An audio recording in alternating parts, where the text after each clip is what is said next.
Muy bien, es la charla número 9 del libro de los Hechos. Sí, trajeron sus Biblias, ¿verdad? Bueno, vamos a orar. Bendito Dios y Padre, te alabamos a ti, Señor, y te damos el reconocimiento, lo hacemos en el nombre de Jesús. Sabiendo, Señor, y teniendo la certidumbre de que tú estás con nosotros, que tu Espíritu Santo, Señor, está aquí, te pedimos únicamente que nos hable el corazón, Señor, a cada uno de nosotros, y que podamos, a través de escudriñar tu palabra, Señor, aprender para que nuestras vidas sean más como tú quieres que sean, Señor. En Cristo Jesús te lo suplicamos y en ese mismo nombre te bendecimos, Señor. Amén. Muy bien. Habíamos empezado la semana pasada un poquito del capítulo 6 con respecto a la elección de los 7 diáconos. Déjenme nada más darle un pequeñísimo repaso, muy rápido, para no perder mucho tiempo ahí, hasta por lo menos donde nos quedamos.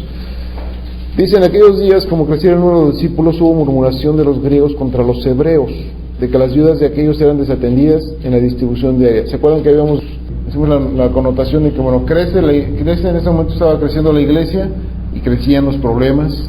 Hablamos también de que había murmuración por cosas pues ni siquiera tan importantes, ¿no? Vemos como algo natural en las personas, de alguna manera se hacía cierta acepción. Y hablamos también de lo que era la distribución diaria, que no era básicamente, el decir servir las mesas, que viene más abajo, no es como en un restaurante, ¿no? Sino servir las mesas era atender esos lugares de distribución, esos centros de distribución, no nada más de alimentos, sino incluso, en algunos casos, hasta de efectivo, ¿no? Donde se confirma lo que veíamos capítulos atrás, donde no había ninguna necesidad de los que componían la iglesia en ese momento. Dice: entonces los 12 convocaron a la multitud de los discípulos y dijeron: no es justo que nosotros dejemos la palabra de Dios para servir a las mesas. Entonces aquí vemos cómo todos se involucraron, o sea, cómo los apóstoles se involucran a toda la iglesia para la solución de un problema. Y al decir ellos: no es justo que nosotros dejemos la palabra, decíamos, no es nada más que ellos rechacen el trabajo físico o la administración, que no lleva eso, sino que había prioridades. Ellos mismos estaban viendo la prioridad que el Señor les había encomendado a ellos, pero al mismo tiempo se abre algo que aquí nace, es algo que nosotros llamamos hoy el diaconado. Eso no se los mencionó la vez pasada, pero ¿qué es el diaconado?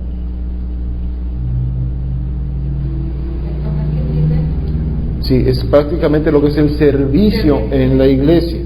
Aquí no se menciona implícitamente la palabra diácono, pero cuando hablamos, cuando Pedro dice: no es justo que nosotros, bueno, no dice Pedro, que los discípulos dicen: no es justo que nosotros dejemos la palabra de Dios para servir a las mesas, es precisamente la palabra diaconae, ¿sí? Donde viene diácono, que es un servidor. ¿Estamos?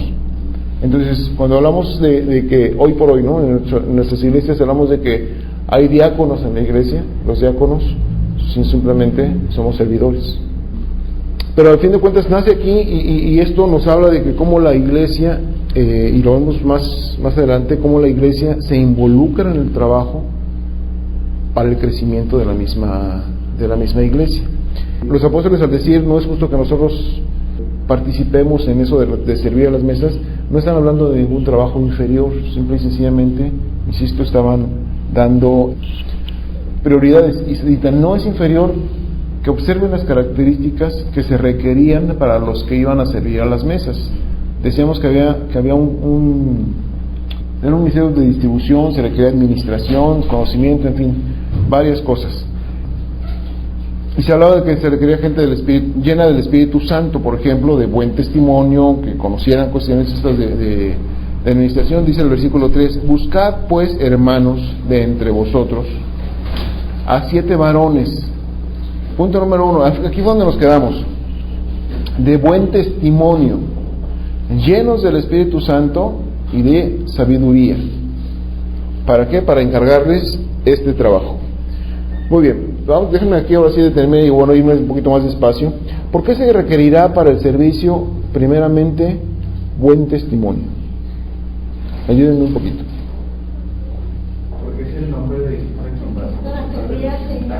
Ok, uno es el nombre del Señor el que estás representando, otro está sirviendo. Cuando servimos al cuerpo, estamos sirviendo al Señor. ¿Qué más? Y para no ser tropiezo a los demás.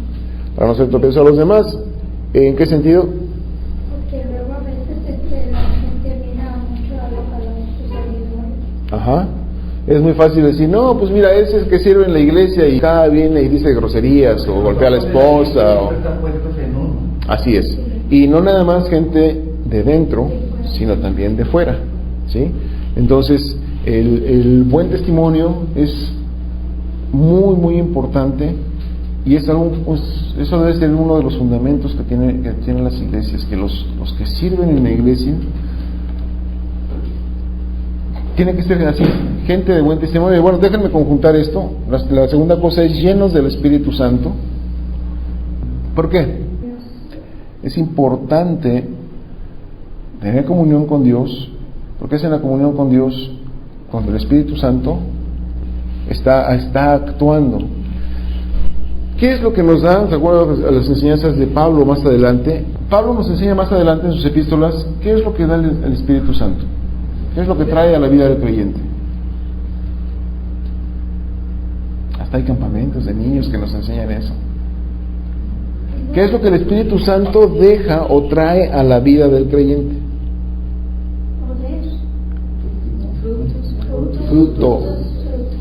Fruto. No es que el Espíritu Santo esté en el creyente, no es para que hable en lenguas o haga cosas así medio ostentosas, sino para que el fruto que el Espíritu Santo deja en la vida del creyente beneficie a otros. Por ejemplo, ¿de qué me sirve nombrar a alguien de buen testimonio, pero que no es bueno con la gente? Que no tiene bondad, que no es paciente. Que si llega uno de los discípulos de los otros y dice, oye, es que a la viuda esta que es de nosotros, de nuestro grupo, no le han dado nada, y es que ustedes, les dice un montón de cosas ahí, le reclama. Si no tuviera algo que se llama dominio propio, ¿cómo se pondría el brother? Pues se enoja.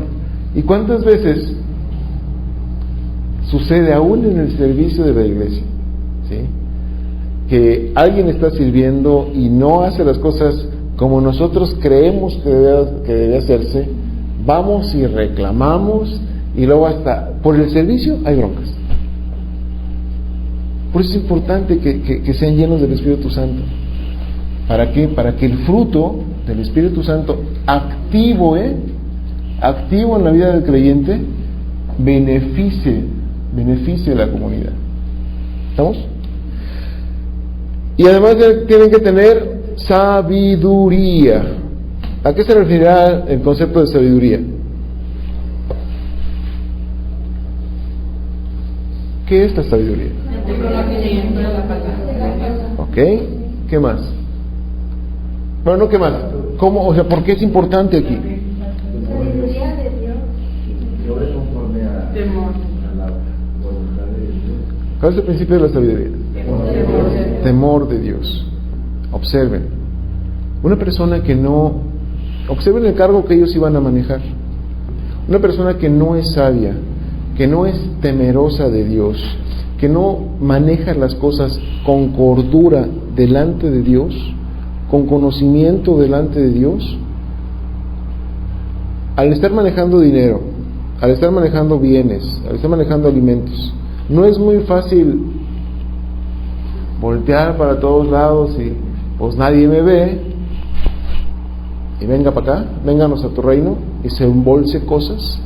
Observen la magnitud del trabajo que se les estaba encomendando a esto, que se les iba a encomendar a estos hermanos. No es cualquier trabajo. Y así como esto que parecería insignificante, servir a las mesas, así es todo el servicio del Señor. Todo es importante. Lo que venimos a muchas veces a hacer aquí los sábados, de limpieza, es importante.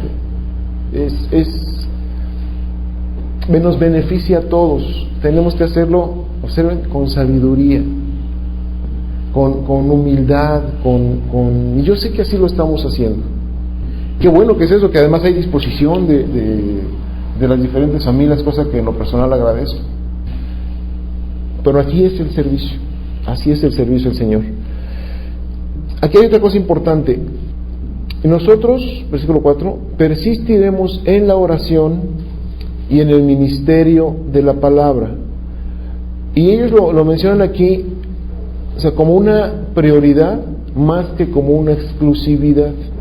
Y cuando hablamos de que los que iban a ser electos para el servicio, tampoco se les exime ni de orar, ni de las cosas, déjenme ponerlo así, ministeriales, y lo vamos a ver. O sea, los apóstoles, al decir que ellos se encargan de esto y nosotros de esto, no están separando por exclusión las funciones, no están minimizando una cosa ni priorizando otra, maximizando otra, ¿sí? Por jerarquías o cosas por el estilo. Simple y sencillamente ellos dicen, bueno, nosotros vamos a dedicar a la oración y a la administración de la palabra, pero no vemos, y lo vemos de hecho en el resto del libro de los Hechos, cómo no se excluyen del trabajo físico. Y más adelantito vamos a ver cómo los que fueron seleccionados, a pesar de que fueron seleccionados para un servicio aparentemente sencillo y humilde, lo pongo entre comillas, no están tampoco excluidos del servicio ministerial. ¿Estamos claros? Entendiendo su servicio ministerial como la predicación, el compartir la palabra, el hacer otras obras. ¿Estamos? Muy bien, entonces dice el versículo 5: agradó la propuesta a toda la multitud, y eligieron a Esteban, varón lleno de fe y del Espíritu Santo, a Felipe, a Prócoro, a Nicanor, a Timón, a Parmenas y a Nicolás, prosélito de Antioquía, a los cuales presentaron ante los apóstoles, quienes orando les impusieron las manos. Yo no sé si notan que todos los nombres que mencionan aquí son de origen griego. Cosa importante, ahorita vamos a ver por qué. Entonces, está otra vez Esteban, Prócoro, Felipe, Nicanor, Timón, Parmenas y Nicolás. Pregunta: ¿quiénes los eligieron? Los discípulos. Sí, o sea, toda la iglesia, pues toda la congregación los eligió a ellos. A la congregación se le encomendó: ustedes búsquenlos, hagan la chambesa. Y entre todos seleccionaron a estos 7. ¿Estamos? Y luego, ¿qué hicieron? Los seleccionaron y luego se los trajeron a los apóstoles, quienes les impusieron las manos y oraron por ellos. ¿Qué significa todo esto, mis amados? Una, la congregación tiene libertad de hacer el servicio al Señor. Hay libertad. A mí de repente me critican, por ejemplo, cuando, pues háganle como quieran, o sea, pónganse ustedes de acuerdo, o sí, ¿se han notado eso? Hay que hacer esto, bueno, pónganse ustedes de acuerdo. Por ejemplo, con los maestros, ok, a ver las clases, váyanlas haciendo ustedes. ¿Qué nos toca a nosotros? ¿Qué te pedimos? ¿Qué me entregas cuando tienes clase? La hoja, ¿por qué? Porque hay que ver qué se está dando, cómo se está dando, en fin, ese tipo de cosas. Entonces, insisto, la participación de la iglesia, desde este momento que está apenas, era un bebé la iglesia, y vemos cómo la iglesia empieza a participar activamente en sus propias decisiones, en su propio desarrollo, no dejando la chamba nada más, y déjenme ponerlo así, con todas las comillas, a unos cuantos escogidos. Así no es. Chámbese todos, vamos todos. Insisto, en todas las cosas que conllevan a la iglesia, la chamba es de todos. ¿Sí estamos? ¿Sí? Bien. Luego dice, bueno, orando, les impusieron las manos. Fíjense, esto es de verdad de llamar la atención, como para entrar en el servicio. Insisto, no es cualquier gente. Yo no sé si ustedes han notado, por ejemplo, sucede con los famosos que se convierten. ¿Qué notan ustedes cuando alguien famoso se convierte? que luego lo ponen a predicar, o a compartir, o a cantar, o depende de lo que haya hecho allá afuera, vienen y lo ponen a hacerlo aquí adentro. Y saben que eso es un garrafal error. Y bueno, y no nada más sucede con los famosos. A veces, por ejemplo, aún no famosos, que llega, no sé, sin menospreciar acá a mis brothers, un abogado a la congregación, y está recién sacado del lodo de allá afuera, y porque es abogado, ¿sabes qué? Es que mira, tenemos estos asuntos, bla, bla, bla, bla. Y lo ponen a chambear en el servicio de la iglesia sin siquiera saber si realmente ya tiene todos estos requisitos que dicen acá, que sea de buen testimonio, lleno del Espíritu Santo y de sabiduría. Y por eso las iglesias se llenan de cosas humanas, de cosas mundanas, porque la ponemos a cualquiera. ¿Sí? Entonces es muy importante, y miren, a veces eso es difícil de manejar, porque la gente se siente, es que yo allá afuera sí soy alguien, aquí nadie me pela.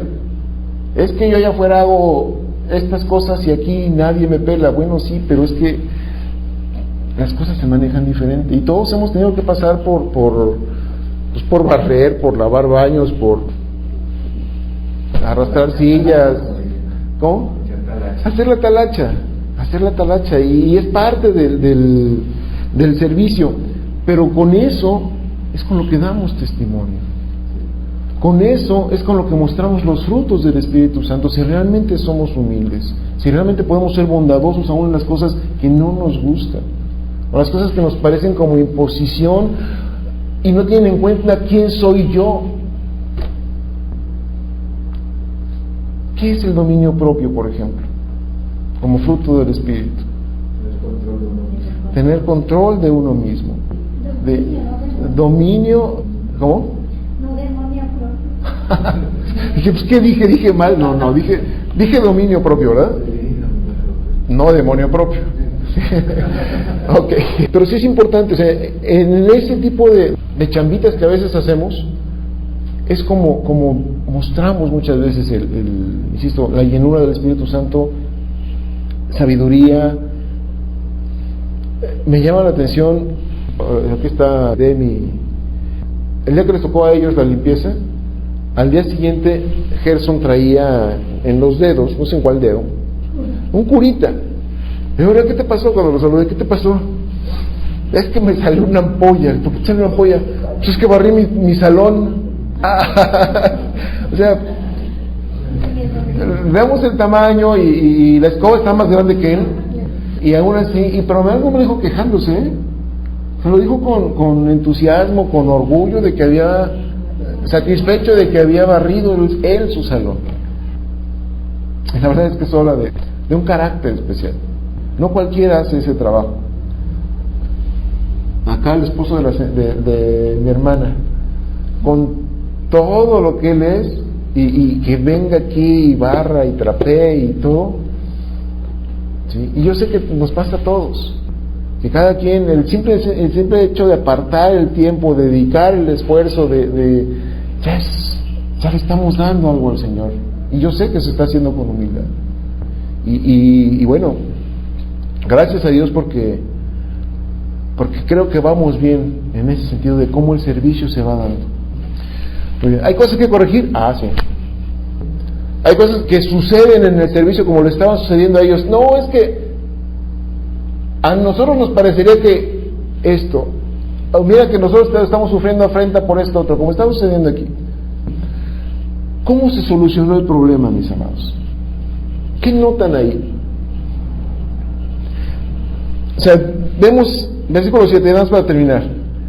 Y crecía la palabra del Señor, y el número de los discípulos se multiplicaba grandemente en Jerusalén. También muchos de los sacerdotes obedecían a la fe. ¿Qué vemos aquí, mis amados? Que el problema que está con el que empezó este capítulo, punto, se solucionó. Pregunta, ¿cómo se solucionó? Aquí de manera práctica. Ok, había unidad, se puso orden, ¿qué más? ¿Se manifestaron los frutos del Espíritu, sí o no? ¿Se manifestó sabiduría, sí o no? ¿Se manifestó testimonio, sí o no? ¿Por qué? A ver, díganme, no nomás me digan sí. Por amor y pasión a lo que había recibido. ¿Y? Se daba como consecuencia el fruto. Sí, pero de manera práctica, otra vez. Si yo les dijera, a ver, explícame en cristiano, en español, olvídate de las cuestiones espirituales, sino prácticas, cómo de manera práctica se vio reflejado lo espiritual. Es importante verlo. Estaban en oración también. Ok, oraron. ¿Qué más? Aprendieron a delegar. Hubo delegación de la responsabilidad. ¿Perdón? No estaban en el mismo espíritu, estaban bronqueados. Pero ¿cómo se solucionó el asunto? Buena Cuando voluntad. tomaron la decisión de servir y entregar su... Ok, a partir de que tuvieron el problema, de que si estaban divididos, y se les propuso empezar una solución, ahora sí, se unieron. Y luego, consecuencia del fruto. ¿se acuerdan que les dije, observen los nombres?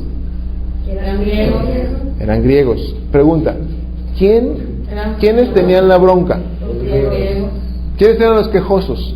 Los griegos. Los griegos. Observen eso, ¿eh? Además, los griegos eran minoría. Y los 7 que escogieron eran griegos. O por lo menos de origen griego. Déjenme aclararles algo. Hay algo que se llama en la Biblia prosélitos. Un prosélito, de donde viene la palabra proselitismo, es aquel que, sin ser, por ejemplo, un judío, estaba el pueblo judío y luego llegaba un mexicano, pero quería hacerse judío, quería participar con los judíos en diferentes cosas, por lo menos beneficiarse de lo que el pueblo judío hacía. Entonces, ¿qué hacía? Se convertía en un prosélito. Y había prosélitos de diferentes grados, donde algunos, por ejemplo, de la época de Jesús, algunos les llamaban los prosélitos de la puerta. ¿Quiénes eran los prosélitos de la puerta? Eran extranjeros de cualquier nacionalidad que querían, participar del judaísmo, pero no aceptaban la circuncisión. Por lo tanto, no podían ser partícipes de todo el ritual judaico. Sí podían gozar de ciertos beneficios, sí podían comerciar con ellos, sí podían someterse a la ley, sí podían cubrirse bajo la autoridad de los judíos, y tenía esto ventajas, para ellos tenía muchas ventajas. Había, por ejemplo, extranjeros que, ¿se acuerdan que en alguna ocasión hablábamos acerca de las casas? No sé cuántos recuerden. ¿Cómo era la organización social en aquel entonces? Donde no era como ahora es, que nada más están papá, mamá y los hijos en cada casa, sino ahí eran verdaderas comunidades familiares, dirigidas por un patriarca, y de ahí dependían otras familias, que estaban quizá en la misma unidad o en la misma construcción, claro, por sus divisiones y todo. Por eso, por ejemplo, Pablo, cuando habla acerca de que la mujer, que cada una respete a su propio marido, que se sujete, a su propio marido, no al marido de la otra. ¿Por qué? Porque eran comunidades donde en una misma casa había varias esposas, había varios maridos, varias familias en conjunto. Pero aún en esas casas también había extranjeros, gente que llegaba de otros lugares y se hospedaba ahí, y él aportaba para el sostenimiento, y él recibía a cambio alimento, la ropa limpia, un lugar donde dormir, en fin, todo ese tipo de cosas. Y así como eso que era de plan familiar, también se extendía a las situaciones sociales y nacionales del pueblo judío. ¿Por qué les aclaro esto? Porque estos griegos que vemos ahí, algunos de ellos seguramente eran prosélitos. O sea, algunos eran judíos nacidos en otras regiones, pero judíos, pero otros muchos seguramente eran prosélitos. De hecho, ¿por qué mencionamos esto? Uno de los que escogieron, si ustedes se fijan, Nicolás, era prosélito de Antioquía. ¿Qué es esto? Él no era judío de nacimiento, pero se hizo judío por proselitismo. ¿Estamos? Ahora bien, los prosélitos Si bien es cierto que, perdónenme, se me olvidaba, decíamos que había los prosélitos de la puerta, que aceptaban ciertas cosas del judaísmo, pero no aceptaban la circuncisión. Y había otros que sí eran prosélitos totales, donde aún aceptaban la circuncisión, y entonces sí, ellos eran prácticamente judíos, por conversión, no por nacimiento. Sin embargo, aunque ya gozaban ellos de todos los privilegios, y la ley lo contempla, o sea, la ley lo contemplaba en aquel entonces, la ley de Dios lo contemplaba, aunque ya la ley les daba todos los beneficios, de todas maneras había discriminación de los judíos circuncidados al 8º día, de los judíos de nacimiento, menospreciaban o hacían a un lado a los judíos prosélitos. Los prosélitos eran gente vista como de segunda, pues. ¿Estamos? Ahora, había judíos muy convenientes, judíos, gente extranjera que tenía recursos económicos, gente poderosa, que se convertía al judaísmo, principalmente por la cuestión mercantil. Y bueno, esos eran tratados de manera diferente. Entonces, ya teniendo esto en cuenta, otra vez me regreso a la pregunta: ¿qué vemos en la solución práctica de este problema, de cómo se manifestó tanto la sabiduría, como la llenura del Espíritu Santo, como el buen testimonio? Ya con todo eso que les mencioné, y teniendo en cuenta quién escogieron. ¿Cómo fue la pregunta? ¿Qué vieron? De manera práctica, el problema que se expuso en los primeros versículos del capítulo 6 que estamos leyendo, ¿cómo se solucionó? O sea, ¿cómo vemos de manera práctica los resultados espirituales, otra vez, de ser llenos del Espíritu Santo, de ser llenos de sabiduría y de tener buen testimonio? De que agrada a toda la multitud. Una, agrada a toda la multitud, ¿qué cosa? La propuesta. ¿Cuál propuesta? Que todos tenemos sentido también. De que fueran esos dos. Que fueran esos dos. ¿Ok? Que eran cartas. ¿Por qué esos? Porque daban buen testimonio. Pues llenaba los requisitos de acuerdo. Escogieron los ciegos, que eran los del problema, ¿no? Observen por favor la actitud Les dieron. de la iglesia. A pesar de que pudieron haber sido relegados, discriminados, ¿sí?, ellos eran los quejosos. Entonces, en humildad el resto, que eran mayoría, dijeron: ok, escogemos gente de ellos, ¿sí?, para que no haya problema y que ellos mismos puedan supervisar los asuntos. Humildad, sabiduría. ¿Qué más? Lo que mencionaban por allá, estuvieron todos, a todos les agradó la propuesta. No nos dice cómo los escogieron, pero por ejemplo nos narran aquí las características por lo menos de uno: Esteban, varón lleno de fe y del Espíritu Santo. A Felipe, que también es alguien que fue usado por el Señor. Y nosotros realmente no sabemos gran cosa. Pero ¿cuál fue el resultado? Observen, de la solución de ese problema. Decía la palabra del Señor. Crecía la palabra del Señor, tenían buen testimonio de los de afuera, se multiplicaban. Por eso otra vez es importante, aún en el servicio, saber y entender que no es porque hoy levanto mi mano para que me tomen en cuenta para hacer algo. Así no es. Para el servicio se requieren esos requisitos: buen testimonio, llenos del Espíritu Santo. Y no estamos hablando de todas esas manifestaciones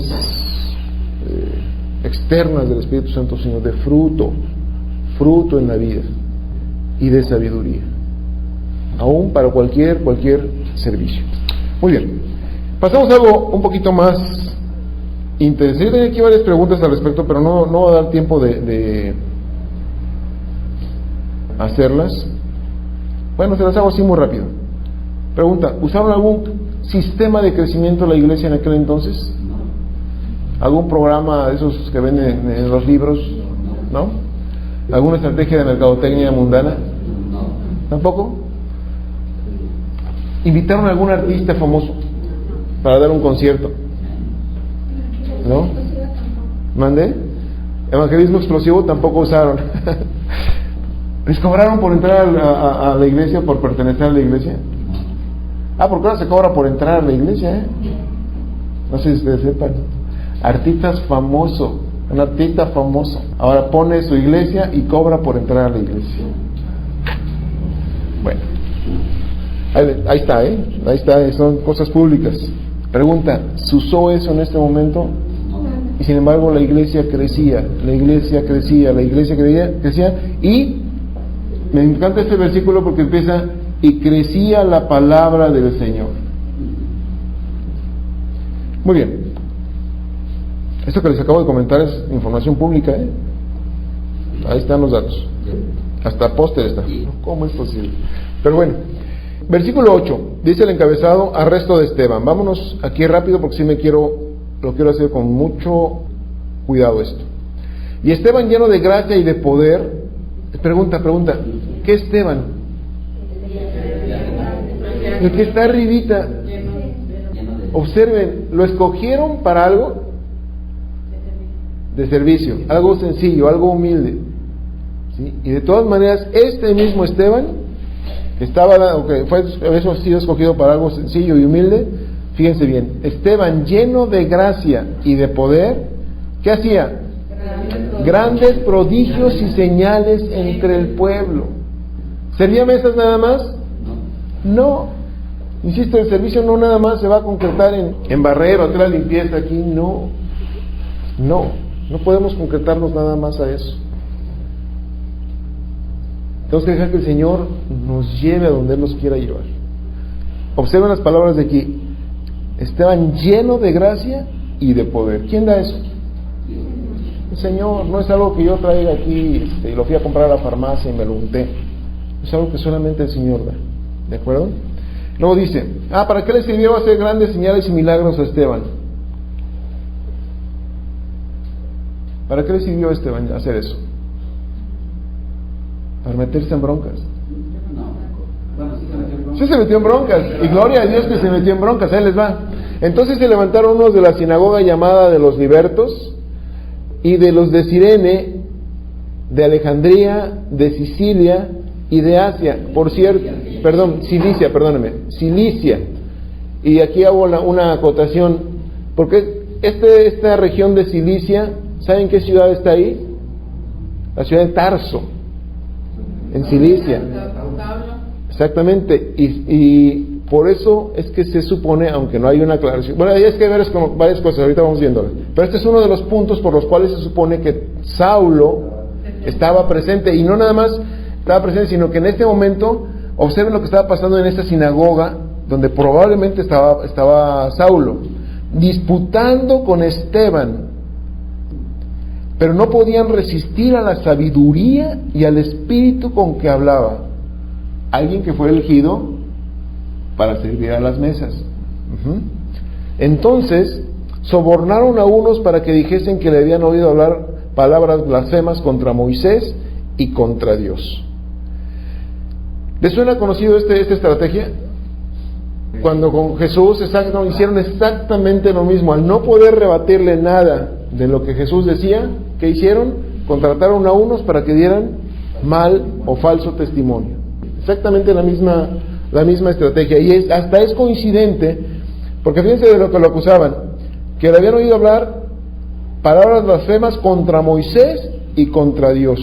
No abran sus Biblias si quieren, pero aquí tengo una cita en Marcos, por ejemplo, hablando de Jesús, dicen: y los principales sacerdotes y todo el concilio buscaban testimonio contra Jesús para entregarle a la muerte, pero no lo hallaban, porque muchos decían falso testimonio contra él, mas sus testimonios no concordaban. Entonces, levantándose unos, dieron falso testimonio contra él, diciendo: nosotros le hemos oído decir: yo derribaré este templo hecho a mano, y en 3 días edificaré otro hecho sin mano. Pero ni aún así concordaban en el testimonio. Observen qué tipo de acusaciones tuvieron tanto Jesús como Esteban en este caso. ¿Contra qué estaban atentando según los testimonios falsos? Observen bien, porque realmente más, por ejemplo, Jesús al decir acerca del templo, Porque sí lo dijo, ¿no? Sí lo dijo, pero... ¿Atentó contra Dios?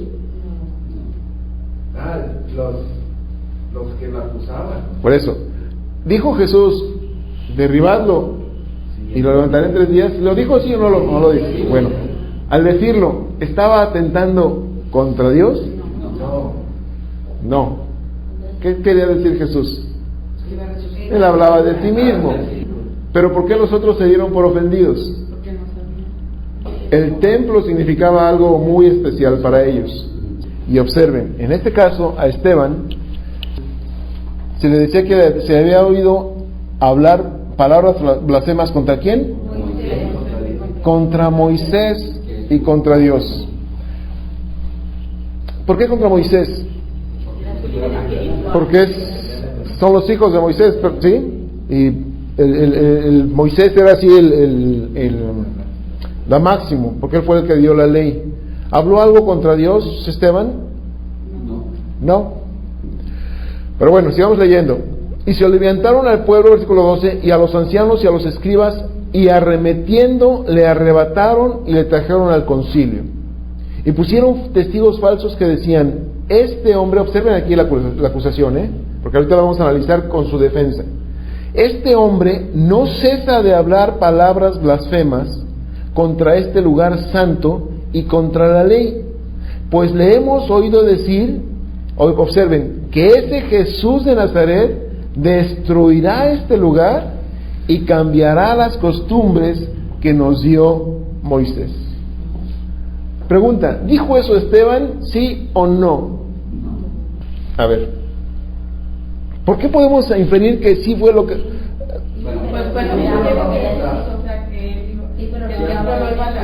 Ok, exactamente. Observen, ¿de qué lo están acusando? De decir palabras contra este lugar santo. ¿Cuál lugar santo? El templo.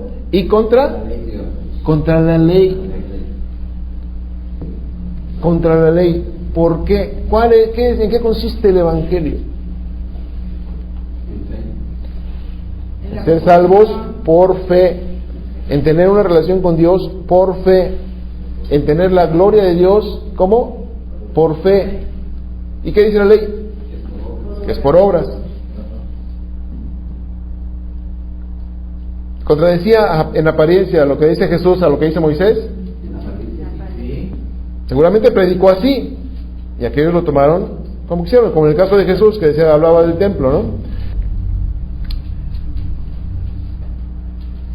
Bueno, acerca de que Jesús de Nazaret destruiría ese lugar, ¿qué diría Esteban al respecto?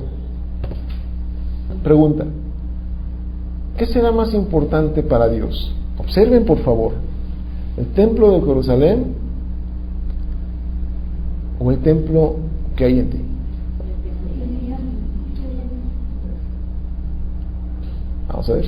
Vamos a ver si pensamos lo mismo que Esteban. ¿Ok? Ahora, tengamos en cuenta por favor la acusación. Se le estaba acusando de que blasfemaba contra el templo y contra la ley. ¿Sí? Obviamente incluía a Moisés. Versículo 15. No se nos borre la mente la acusación, ¿de acuerdo? Ahorita vamos a analizarlo. Versículo 15. Entonces todos los que estaban sentados en el concilio, al fijar los ojos en él, vieron su rostro como el rostro de un ángel. Yo no sé qué habrán visto en él. No sé, pero esta expresión es muy significativa. Ahora bien, pasamos rápidamente al capítulo 7. Entonces el sumo sacerdote dijo: ¿es esto así? ¿Qué cosa? La acusación. Le preguntan a Esteban: ¿es cierto lo que dicen estos? ¿Qué pudo haber dicho Esteban? Que no. ¿Cuál era la otra alternativa? Pues que sí. Ajá. Ahora bien, era cierto. Observen por favor otra vez. Sería cierto, aún como en el caso de Jesús. Jesús dijo que derribaría el templo, ¿sí o no? O sea, que le derribaran y que lo levantaría en 3 días. ¿Lo dijo sí o no? Sí lo dijo, ¿no? Prácticamente lo mismo con Esteban. A ver, Esteban, ¿tú estás diciendo estas cosas contra la ley? ¿Les diría Esteban sí o no? Pues claro, porque eso es el Evangelio. Entonces, ¿cuál creen ustedes que debió haber sido la respuesta de Esteban cuando le preguntan, ¿esto que dicen estos es cierto, sí o no? Sí, no. Sí, pero no ha dicho que no. Miren, precisamente como hay controversia entre que sí y que no, Esteban no contestó ni sí ni no. Y fíjense la respuesta de Esteban, porque es una respuesta sumamente interesante. ¿Estamos? Ahí va. Entonces, otra vez, nada más teniendo en cuenta la acusación. Lo estaban acusando de que él había atentado o había blasfemado contra el templo, contra la ley y contra Moisés. ¿Estamos de acuerdo? Versículo 2. Él dijo, varones, hermanos y padres. Me voy a ir rápido en la lectura y después vamos a ir analizando parte por parte, porque la lectura es mera historia, aparentemente. Pero quiero que noten mucha atención. Voy a tratar de hacer énfasis con la voz en algunas partes importantes, a ver si la pescan. Pero sobre todo, vayan siguiendo la lectura. Varones, hermanos y padres, oíd. El Dios de la gloria apareció a nuestro padre Abraham, estando en Mesopotamia, antes que morase en Harán, y le dijo, sal de tu tierra y de tu parentela, y ven a la tierra que yo te mostraré. Entonces salió de la tierra de los caldeos y habitó en Harán, y de ahí, muerto su padre, Dios le trasladó a esta tierra, en la cual vosotros habitáis ahora. Y no le dio herencia en ella, ni aun para asentar un pie, pero le prometió que se la daría en posesión a su descendencia después de él, cuando él no tenía hijo. Y le dijo Dios así, que su descendencia será extranjera en tierra ajena, y que los reducirían a servidumbre, y que los maltratarían por 400 años. Mas yo juzgaré, dijo Dios, a la nación de la cual serán siervos, y después de esto saldrán y me servirán en este lugar. Y le dio el pacto de la circuncisión. Y así Abraham engendró a Isaac y le circuncidó al 8º día, e Isaac a Jacob, y Jacob a las 12 patriarcas, y los patriarcas, movidos por envidia, vendieron a José para Egipto, pero Dios estaba con él, y le libró de todas sus tribulaciones, y le dio gracia y sabiduría delante de Faraón, rey de Egipto, el cual lo puso por gobernador sobre Egipto, sobre toda su casa. Vino entonces hambre en toda la tierra de Egipto y de Canaán, y grande tribulación, y nuestros padres no hallaban alimentos. Cuando oyó Jacob que había trigo en Egipto, envió a nuestros padres la primera vez, y en la segunda José se dio a conocer a sus hermanos, y fue manifestado a Faraón el linaje de José. Y enviando José, hizo venir a su padre Jacob a toda su parentela, en número de 75 personas. Así descendió Jacob a Egipto, donde murió él y también nuestros padres, los cuales fueron trasladados a Siquem y puestos en el sepulcro que a precio de dinero compró Abraham de los hijos de Amor en Siquem. Pero cuando se acercaba el tiempo de la promesa que Dios había jurado a Abraham, el pueblo creció y se multiplicó en Egipto, hasta que se levantó en Egipto otro rey que no conocía a José. Este rey, usando de astucia con nuestro pueblo, maltrató a nuestros padres a fin de que expusiesen a muerte a sus hijos para que no se propagase. Primera pausa. Díganme dos personajes principales de esta historia. Abraham y ¿quién? Y José. ¿Qué se destaca de Abraham? ¿Qué destaca Esteban de Abraham? ¿No habla de la fe? A ver. ¿Leímos o estamos conjeturando? La promesa que Dios la promesa. A ver, porque no habla ni de que Abraham le creyó a Dios ni que le obedeció a Dios. Dice lo que hizo. Pero lo que destaca mucho es justamente la promesa que Dios le hizo ¿a quién? A Abraham. ¿Cuál era esa promesa? Que vendría una descendencia. Y medio describe algunas características de esa descendencia. ¿Qué descendencia es esa? Los patriarcas. No. Bueno, ¿Qué nación? Israel. Los judíos. ¿Perdón? Los circuncidados. ¿Estamos claros? La promesa de Abraham referente a su descendencia que se convirtió en todo el pueblo de Israel. ¿Estamos claros? Luego de ahí se brinca de manera muy abrupta a José. No toca a Isaac, ni lo pela, y a Jacob tampoco lo pela, más que ahí en referencia a José. ¿Sí? Se brinca totalmente a José. ¿Por qué José? ¿Qué rescata o qué destaca, Esteban acerca de José?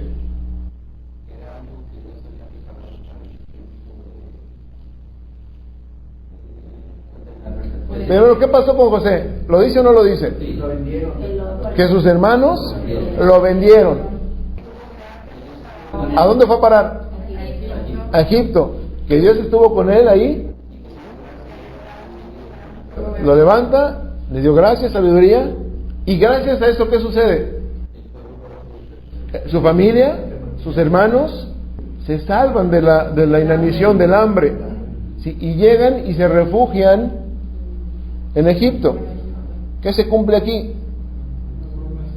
Parte de la promesa que Dios le dio a Abraham, donde dice que su descendencia sería esclava 400 años. Ahí empieza. Pero a fin de cuentas, gracias a eso, el pueblo de Israel, ¿qué? Se salva. Y José, había sido rechazado por sus propios hermanos. ¿Vamos claros hasta ahí? ¿Por qué? ¿Qué está defendiendo Esteban? Esteban no está en contra del judaísmo. Simplemente los está llevando a que ellos mismos se den cuenta de las verdades del mismo judaísmo. ¿De dónde viene el judaísmo? ¿A través de quién? Y luego, ¿qué sucede con alguien importante en su historia que hace que llegue a Egipto y que gracias a esto, a un rechazo, observen, gracias a un rechazo, el pueblo se salva? Un rechazo de sus hermanos, el pueblo se salva. No sé si me están captando. Igual, qué bueno que lo entendieron. Que gracias a que Jesús incluso fue rechazado, porque a los suyos vino, pero los suyos no quisieron saber nada de él. Entonces, no dice a los suyos, a lo suyo vino. A lo suyo vino. Pero los suyos no le recibieron. Y gracias a eso, nosotros tuvimos ahora esa apertura. ¿Planeada por quién? ¿Fue mera coincidencia o mero sobras de la gracia de Dios? No, esto ya estaba perfectamente planeado. Igual que aquí. Ahora bien, sigamos leyendo. 20. Yo sé que esto es un poquito pesado porque, insisto, aparentemente es historia, pero tiene una riqueza extraordinaria. Versículo 20. En aquel mismo tiempo nació Moisés y fue agradable a Dios, y fue criado 3 meses en casa de su padre, pero siendo expuesto a la muerte, la hija de Faraón le recogió y le crió como a hijo suyo. Y fue enseñado Moisés en toda la sabiduría de los egipcios, y era poderoso en sus palabras y obras. Cuando hubo cumplido la edad de 40 años, le vino al corazón el visitar a sus hermanos, los hijos de Israel. Y al ver a uno que era maltratado, lo defendió, e hiriendo al egipcio vengó al oprimido. Pero él pensaba que sus hermanos comprendían que Dios les daría libertad por mano suya, mas ellos no lo habían entendido así. Y al día siguiente se presentó a unos de ellos que reñían, y los ponía en paz diciendo: varones, hermanos sois, ¿por qué os maltratáis el uno al otro? Entonces el que maltrataba a su prójimo le rechazó diciendo: ¿quién te ha puesto por gobernante y juez sobre nosotros? ¿Quieres tú matarme como mataste ayer al egipcio?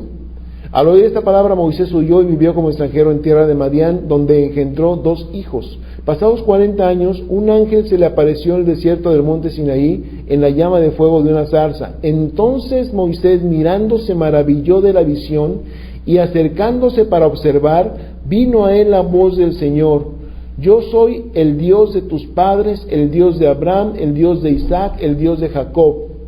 Y Moisés, temblando, no se atrevía a mirar, y le dijo el Señor: quita el calzado de tus pies, porque el lugar en que estás es tierra santa. Ciertamente he visto la aflicción de mi pueblo que está en Egipto, y he oído su gemido, y he descendido para libraros. Ahora pues, ven, te enviaré a Egipto. A este Moisés, a quien habían rechazado diciendo: ¿quién te ha puesto por gobernante y juez?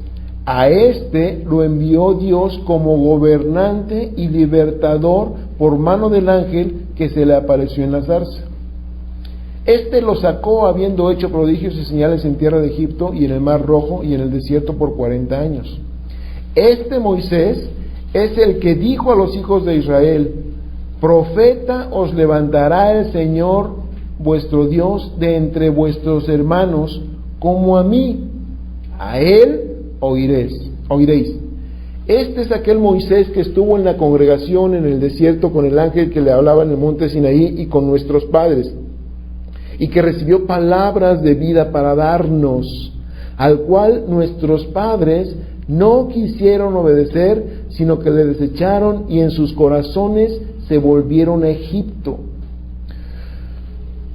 Cuando dijeron a Aarón: haznos dioses que vayan delante de nosotros, porque a este Moisés que nos sacó de la tierra de Egipto no sabemos qué le haya acontecido. Entonces hicieron un becerro y ofrecieron sacrificio al ídolo, y en las obras de sus manos se regocijaron.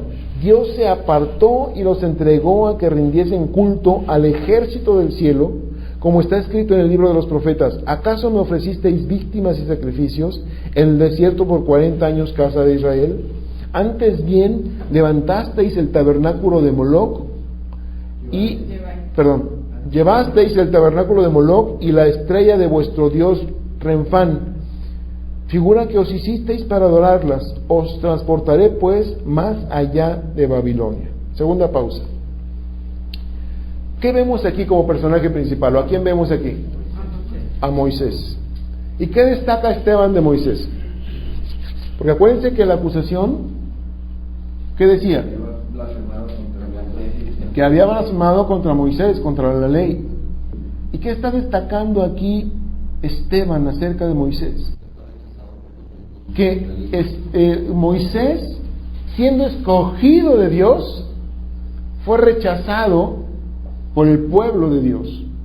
Que Moisés, siendo enviado por Dios para libertarlos y ser su gobernante, se rebelaron contra él, ¿sí? Y además que Moisés los estaba dirigiendo a un lugar que Dios había preparado, y estos, el pueblo, ¿a dónde se volvió en su corazón? A Egipto, a hacer las abominaciones idolátricas que siempre habían hecho. Pregunta: ¿estaba en contra de Moisés, sí o no? No. ¿Qué estaba haciendo Esteban entonces aquí con Moisés?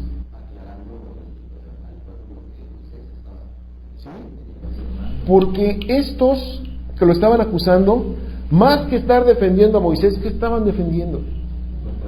Sus propias tradiciones. Les estaban dando en el mero callo. Y Esteban, por eso no contestó sí o no es cierto lo que están diciendo. Se soltó con todo un discurso, haciéndoles ver cuál es la verdad de la historia del judaísmo, y destacando puntos importantes, como lo vimos con Abraham, como lo vimos con José, y ahora en el caso de Moisés. Y en los tres casos mencionan cómo Dios estaba preparando gente para favorecer a su pueblo. Dios participando activamente a través de enviados por Él para bendecir y guiar a su pueblo. Y en los dos casos, tanto en el caso de José como en el caso de Moisés, hasta ahorita, en ambos casos, ellos fueron rechazados. ¿Estamos? Bien. Versículo 44. Tuvieron nuestros padres el tabernáculo del testimonio en el desierto, como había ordenado Dios cuando dijo a Moisés que le hiciese conforme al modelo que había visto, el cual recibió a su vez por nuestros padres. Lo introdujeron con Josué, al tomar posesión de la tierra de los gentiles, a los cuales Dios arrojó de la presencia de nuestros padres hasta los días de David. Este halló gracia delante de Dios y pidió proveer tabernáculo para el Dios de Jacob. Mas Salomón le edificó casa. Si bien el Altísimo no habita en templos hechos de mano, como dice el profeta, el cielo es mi trono y la tierra es el estrado de mis pies, ¿qué casa me edificaréis, dice el Señor? ¿O cuál es el lugar de mi reposo? ¿No hizo mi mano todas estas cosas? ¿Qué está destacando aquí Esteban? Pregunta: ¿quién ordenó el diseño del templo?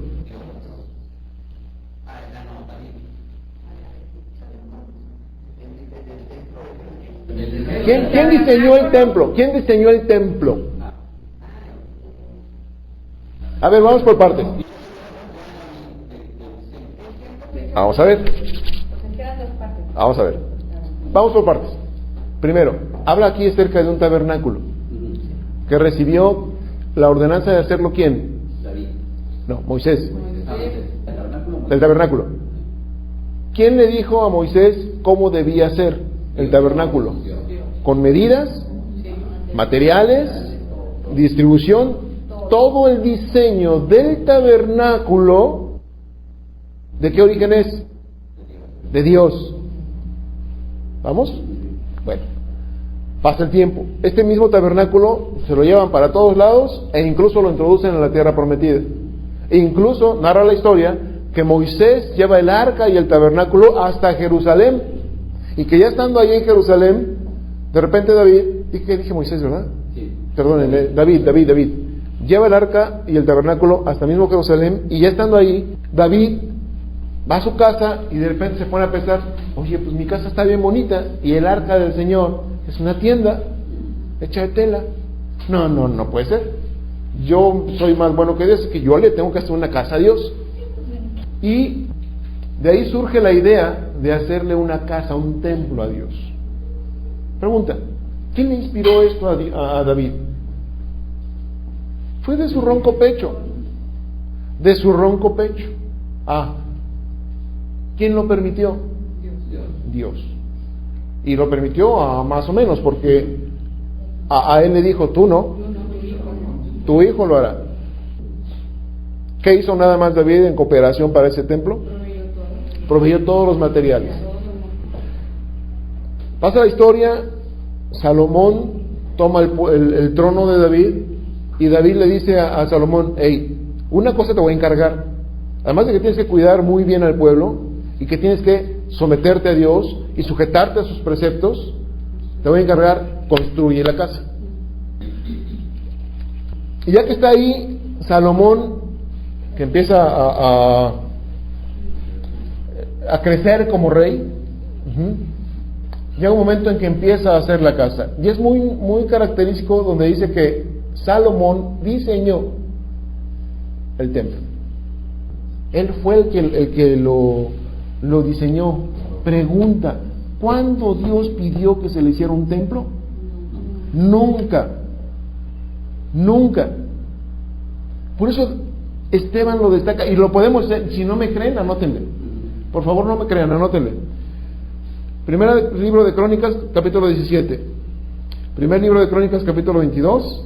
Y segundo libro de Crónicas, capítulo 3. Ahí está lo que acabamos de decir. Que fue ocurrencia de David. Dios no lo pidió, y que quien lo diseñó fue Salomón. Pues sí, además, por eso Esteban está diciendo, ¿qué me puedes construir tú a mí? ¿Qué me puedes construir? Es más, ahí en el capítulo 22 de Crónicas hay una parte donde Dios dice, espérate, yo diseñé el tabernáculo y yo he andado de tienda en tienda, nunca me he quejado, nunca les he pedido nada, nunca he pedido casa de cedro. ¿De dónde vienes ahora tú con eso? Véanlo, ahí está. Entonces, ¿qué está haciendo Esteban? Les está derribando todas sus tradiciones, porque lo estaban acusando de que él había hablado en contra del templo. ¿Por qué Jesús diría, tumben ese templo y yo entre ellas lo edificaré? Porque es mucho más importante lo que Dios hace que el idolito grandotote que fue el templo que ellos se construyeron. Así es, porque no entendían. ¿Qué les está diciendo? Porque ¿con qué continúa Esteban? Duros de servicio y circuncisos de corazón y de oídos. ¿Qué quiere decir? Ustedes están defendiendo el judaísmo y ni siquiera entienden el judaísmo. Están defendiendo sus propias tradiciones. No están defendiendo el judaísmo, la esencia del judaísmo. Vosotros resistís, observen esto, siempre al Espíritu Santo, como vuestros padres, así también vosotros. ¿Por qué está diciendo de que resisten siempre al Espíritu Santo? Todas las ocasiones que Dios quiso manifestarse al pueblo, siempre, invariablemente, el pueblo lo rechazaba. A través de los profetas, a través en este caso de Moisés, de José y de otros muchos que Dios mandó, siempre el pueblo lo rechazaba. Entonces, versículo 52. ¿A cuál de los profetas no persiguieron vuestros padres y mataron a los que anunciaron de antemano la venida del justo, de quienes vosotros ahora habéis sido entregadores y matadores? Casi les dijo, ustedes lo asesinaron. No les dijo, quiten el casi. Ustedes lo asesinaron. Vosotros que recibisteis la ley por disposición de ángeles y no la guardasteis. Esta acusación está bastante gruesa. Y les hace ver entonces a estos judíos que lo estaban acusando, salud, y que además lo estaban acusando en mal plan, falsamente, porque si bien es cierto que él pudo haber dicho palabras de lo cual distorsionaron y lo acusaban por ello, él les estaba haciendo entender, insisto, cuál es la verdad que Dios estaba buscando revelarle al pueblo judío desde antes, dicen en mi pueblo, desde mucho tiempo atrás. Y cómo ahora, a través de Jesucristo, que Dios quiere mostrar toda su gracia al pueblo, también a través de Jesucristo rechazan a Dios. 54. Oyendo estas cosas, se enfurecían en sus corazones, pues claro, y crujían los dientes contra él. Pero Esteban, lleno del Espíritu Santo, puestos los ojos en el cielo, vio la gloria de Dios y a Jesús que estaba a la diestra de Dios. Miren, mis amados, si nosotros nos andamos cuidando de que, ay, ¿cómo le digo? ¿Cómo le comparto? Para que no se ofenda, para que no se me sienta, para que no se me enoje. Y andamos buscando ahí palabritas adornadas y dulces y tiernas y falsas a gusto del cliente. ¿Saben qué? Ese no es el Evangelio. El Evangelio, desgraciadamente, para muchos es violento, lo hemos dicho. Es agresivo, mueve tapetes, sacude corazones. Y obviamente a mucha gente no le gusta. Si andamos pretendiendo enseñar otra cosa, si andamos pretendiendo cuando andamos ahí en la calle con nuestros familiares, con nuestros amigos, en los medios que cada uno de nosotros nos movamos, si andamos pretendiendo bajarle el nivel al Evangelio, lo podemos hacer, pero no vamos a lograr predicar el Evangelio tal cual. Con toda la historia que Esteban contó, que era historia conocida, quizá por eso nos hace aburrida, porque ya lo sabemos, ya que lo volvemos a leer. Sin embargo, a través de eso Esteban estaba marcándoles al pueblo de Israel verdades de Dios. ¿En qué momento los ofendió?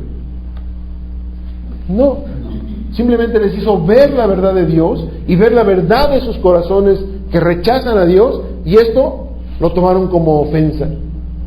Y cuando les dice, es que son cabezas duras, se dicen judíos, eso de incircuncisos de corazón, se dicen judíos, pero no lo son, en la práctica no lo son. Entonces, obviamente, se enojan. Pero dice, incircuncisos y duros de cerviz, cabezones, porque resiste siempre al Espíritu Santo. Hay una razón por la cual se los dice. Versículo 57. Entonces ellos, dando grandes voces, se taparon los oídos. Ay, si no oigo, soy de palo. Casi, para no seguirlo oyendo. Y arremetieron a una contra él, y echándole fuera de la ciudad, le apedrearon. Y los testigos pusieron sus ropas a los pies de un joven que se llamaba Saulo. Vuelve aquí aparentemente a sucederse. ¿Por qué? Si se fijan ustedes, es coincidente. ¿Por qué Pablo está ahí? Decíamos arriba, ¿se acuerdan? Que había ahí en la sinagoga de los libertos, gente también de Cilicia, provincia de donde está la ciudad de Tarso. Seguramente Pablo estaba ahí también, porque no es coincidencia que se haya aparecido aquí por casualidad.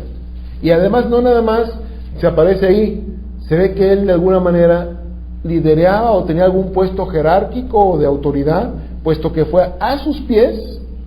Él no participó, a lo mejor no agarró ninguna piedra. De hecho, no nos dice eso, y Pablo más adelante también lo aclara. Pero decía, él consentía.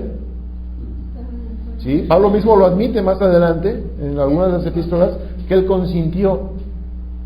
Es decir, déjame ponerlo así, él autorizaba. O él tenía ese poder, pues, jerárquico. Y apedrearon a Esteban mientras él invocaba y decía: Señor Jesús, recibe mi espíritu. Y puesto de rodillas, clamó a gran voz: Señor, no les tomes en cuenta este pecado. Y habiendo dicho esto, durmió. ¿Les suenan palabras esas? ¿Les suenan conocidas estas palabras? Igual que el Señor. Señor, en tus manos encomiendo mi espíritu. Perdónalos. No les tomes en cuenta este pecado. ¿Estaría lleno del Espíritu Santo un hombre así? Que fue escogido para servir mesas. ¿Tendría sabiduría? Pues después de todo ese discurso que habló, ¿tendría buen testimonio? E insisto, nada más fue escogido para servir mesas. Mis amados, que no nos importe si Dios nos escoge para labores pequeñitas. Si podemos participar en cosas chiquitas que sean necesarias y que podamos hacer, hagámoslo. Pero sobre todo conservemos y mantengamos un buen testimonio. Mantengamos una relación con Dios para dar frutos del Espíritu. Conozcamos la palabra, conozcamos al Señor para ser verdaderamente llenos de sabiduría, y cualquier cosa en la que podamos servir al Señor, estemos dispuestos a hacerlo. ¿Nos puede costar la vida? Bueno, aquí hay un testimonio de que sí. A lo mejor hoy no es tan drástico como leíamos el domingo, ¿no? Nuestros temores de rechazo son unas caricaturas contra lo que otros están sufriendo. Pero a fin de cuentas sí es importante entender que el servicio del Señor a veces no es fácil, y no es un servicio barato. No es cualquier advenedizo el que puede servir adecuadamente al Señor. Más adelante vamos a ver cosas de Felipe, por ejemplo, como no nada más sirvió mesas, sino que hizo otras cosas ministeriales también. Entonces, insisto, el exhorto es simple y sencillamente: que el Señor nos tenga a bien utilizarnos en lo que Él quiera. Padre Santo, gracias.